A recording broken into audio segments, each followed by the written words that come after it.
نحمده ونصلي على رسوله الكريم اما بعد فاعوذ بالله من الشيطان الرجيم بسم الله الرحمن الرحيم ولوطا اذ قال لقومه اتأتون الفاحشة ما سبقكم بها من احد من العالمين صدق اللہ العظیم۔ میرے محترم ساتھیو، ہمارے آج کے درس کا موضوع ہے ہم جنسی کی لعنت۔ آج ہم اس درس میں یہ جانیں گے کہ دین اسلام ہمیں اس بدکاری کے بارے میں کیا تعلیمات دیتا ہے۔ آج کا بے حیا معاشرہ شرم و حیا سے عاری ہو کر انسان ہونے کے باوجود اپنے آپ کو رذیل جانوروں کی صفت میں کھڑا کر چکا ہے۔ ہم جنسی یعنی مردوں کا مردوں سے اور عورتوں کا عورتوں سے خواہشات پوری کرنے کا یہ عمل، یہ وہ بدترین عمل ہے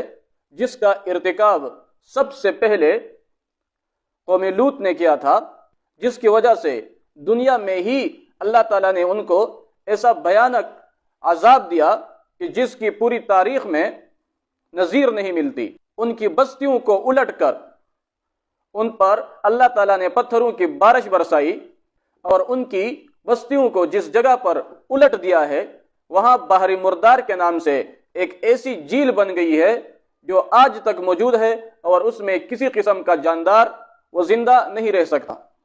اس منحوس عمل کی دین اسلام میں سخت مذمت بیان ہوئی ہے۔ ایک حدیث میں حضور صلی اللہ علیہ وسلم فرماتے ہیں ان من اخوف ما اخاف علی امتی او علی هذه الامتی عمل قوم لوط۔ اسی طرح ترمذی شریف کی روایت ہے ان اخوف ما اخاف علی امتی عمل قوم لوط۔ اس کا ترجمہ ہے ان بدترین چیزوں میں جن کا مجھے اپنی امت پر سب سے زیادہ خوف ہے وہ قوم لوط کا عمل ہے۔ اسی طرح ابو داؤد اور ترمذی شریف کی ایک اور روایت ہے جس میں حضور صلی اللہ علیہ وسلم فرماتے ہیں من وجدتموہ یعمل عمل قوم لوط، کہ جن کو تم پاؤ اس پر کہ وہ قوم لوط کا عمل کر رہے ہوں فاقتلوا الفاعل والمفعول به، تو فاعل اور مفعول به دونوں کو قتل کرو، یعنی جو یہ کام کرتا ہے اور جس کے ساتھ کیا جاتا ہے دونوں کو قتل کر دو۔ اسی طرح ترمذی شریف کی ایک اور روایت ہے جس میں ہے کہ لعن رسول اللہ صلی اللہ علیہ وسلم، رسول اللہ صلی اللہ علیہ وسلم نے لعنت فرمائی ہے من عمل عمل قوم لوط، کہ جو عمل کرے عمل قوم لوط کا، تو اس پر حضور صلی اللہ علیہ وسلم نے لعنت فرمائی ثلاثاً، 3 دفعہ۔ شعب الایمان میں ہے کہ حضرت ابن عباس رضی اللہ تعالیٰ عنہ سے مروی ہے کہ ایسے شخص کو علاقے کی سب سے بلند ترین عمارت سے گرا کر پتھروں سے سنگسار کیا جائے۔ اسی طرح شعب الایمان میں ایک اور حدیث ہے جس میں حضرت خالد بن ولید رضی اللہ تعالیٰ عنہ نے حضرت ابو بکر صدیق رضی اللہ تعالیٰ عنہ کو خط لکھا کہ یہاں حضرت ابو بکر صدیق رضی اللہ تعالیٰ عنہ خلیفہ تھے زمانے کے، تو ان کو خط لکھا کہ یہاں ایک شخص ہے اس کے ساتھ لوگ وہ عمل کرتے ہیں، وہ کام کرتے ہیں جو عورتوں کے ساتھ کیا جاتا ہے۔ تو حضرت ابو بکر صدیق رضی اللہ تعالیٰ عنہ نے صحابہ کرام کو جمع کیا اور ان کے ساتھ مشورہ کیا کہ یہ ایسے شخص کے بارے میں قرآن اور حدیث میں کیا تعلیمات ہے۔ تو حضرت علی رضی اللہ تعالیٰ عنہ نے یہ فتویٰ دیا کہ یہ ایک ایسا عمل ہے جو قوم لوط نے سب سے پہلے کیا تھا اور ان سے پہلے یہ عمل کسی بھی قوم نے نہیں کیا، تو اس کی وجہ سے اللہ تعالیٰ نے ان پر ایسا عذاب نازل کیا جو کہ کسی اور قوم پر نہیں آیا ہے۔ لہذا اس کو بھی ایسی سزا دینی چاہیے جو تمام جرائم کے سزا سے مختلف ہو۔ لہذا میرا مشورہ یہ ہے کہ ایسے شخص کو آگ میں جلا دیا جائے۔ تو دوسرے تمام صحابہ کرام نے بھی ان کے رائے سے اتفاق کیا، اس لیے حضرت ابو بکر رضی اللہ تعالیٰ عنہ نے اس شخص کو جلا دینے کا حکم دیا۔ اسی طرح اسی کتاب میں ہے کہ حماد بن ابراہیم رحمۃ اللہ علیہ کہتے ہیں کہ اگر کسی شخص کو 2 دفعہ 2 مرتبہ سنگسار کرنا مناسب ہوتا تو لواطت کرنے والے کو 2 دفعہ سنگسار کیا جاتا۔ حضرت مجاہد رحمۃ اللہ علیہ فرماتے ہیں کہ اگر یہ منحوس عمل کرنے والا شخص آسمان و زمین کے ہر قطرے سے بھی نہا لے